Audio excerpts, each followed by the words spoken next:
We are currently at the Heart Mountain Interpretive Center that is run by the Heart Mountain Wyoming Foundation.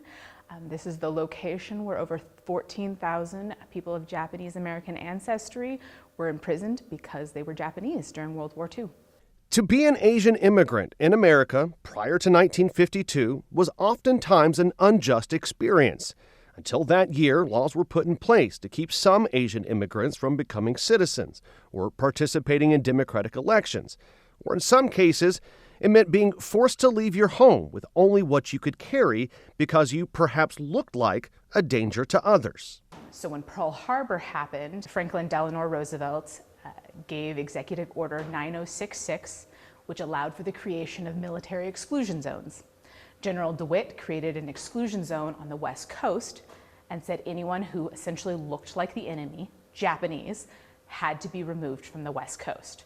So subsequently, the War Relocation Authority, which is a department that no longer exists, moved 125,000 Japanese and Japanese Americans into the interior into 10 camps. Heart Mountain was one of those camps. It was the furthest north. People commonly called Heart Mountain a concentration camp when it opened. Well, that made sense because a concentration camp is a place where members of a racial, ethnic, or political group are confined without charges or trials. Well, today, calling Heart Mountain a concentration camp jars people because, of course, the term has become synonymous with Nazi death camps. Heart Mountain was not a death camp, but it was also not an internment camp. Internment is a lawful process for detaining enemy aliens. The Japanese Americans were not detained under the law, and the majority of the incarcerees were actually U.S. citizens. I often say Japanese ancestry because the Issei, or immigrant generations, were Japanese. They were citizens of Japan who had moved to the United States and lived here, but they could not become citizens because of laws that were on the books. Their children, the Nisei generation, were born here. They were birthright citizens of America. So 2/3 of the people in these camps were American citizens. They were just Japanese American.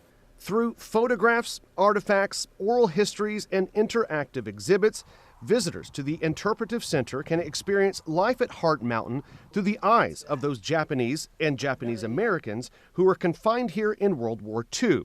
This includes a tour of the 20 by 100-foot barracks that multiple families were forced to call home.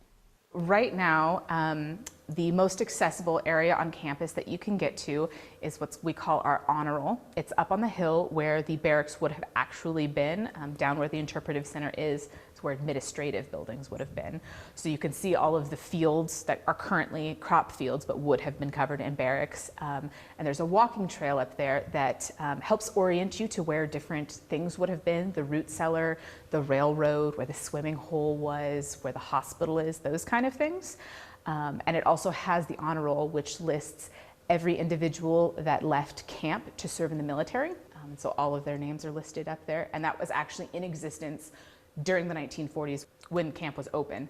And if you use the app to scan them, it will show an augmented reality overlay of what would have been here on the site in 1942.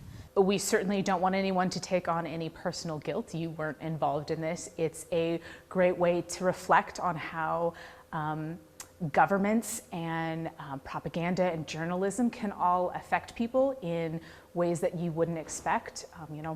Hindsight is 2020. There was a commission report that was done in the 1980s about what happened with incarceration of Japanese Americans, and they came to the conclusion that it was 3 things that caused what happened here: failure of leadership, racial prejudice, and war hysteria. So more than anything, it's a great way to understand the impact that government policies and racial prejudice can have on a group of people. Because this place had more than 10,000 people in it at any given time, it was essentially a city. Despite the circumstances, there are also beautiful and powerful stories of people's lives who had a very unique experience in the United States. This story is very familiar to Wyoming natives, but Norm Mineta, his family, was forced to come to Heart Mountain and was imprisoned here when he was 11 years old. the Boy Scouts in camp decided to host a jamboree and invite the local Cody Boy Scouts to come to this. Their Boy Scouts came over. Al Simpson was one of the Boy Scouts, and he ended up sharing a pup tent with Norman Mineta. Those two became fast friends, tormented other Boy Scouts, were rascals from what I understand, kind of went their separate ways and then reconnected in the halls of Congress. Norman Mineta would go on to become the first Asian American mayor of any major US city. He would be the Secretary of Commerce under Bill Clinton and the Secretary of Transportation under George W. Bush during 9/11. Al Simpson, he was a Wyoming senator and US senator from Wyoming. Those two would become best friends, really. Their families would go on family vacations together. Al gave Norm's eulogy. Al was a Republican, Norm was a Democrat, but they never let party lines define friendship or what was right. So in the spirit of these two men, we have opened the Mineta-Simpson Institute, which we hope will allow us to host lectures, symposiums, educational workshops, seminars, all sorts of educational experiences that will all be rooted in this story of Al and Norm and the power of this place being in Hart Mountain, the incarceration camp. The last trainload of incarcerees left Hart Mountain on November 10, 1945. After World War II, most of the land and residential barracks were sold to former servicemen and hopeful farmers. 80 years later, the experiences from Hart Mountain are still very much significant as they offer insight to not only the past, but also the possibilities of the future. If nothing else, I think people can look at what's happening today with a little bit more of a critical eye. Another part of our mission that we're delving into is this idea that what happened here can inform politics, conversation, and dialogue today.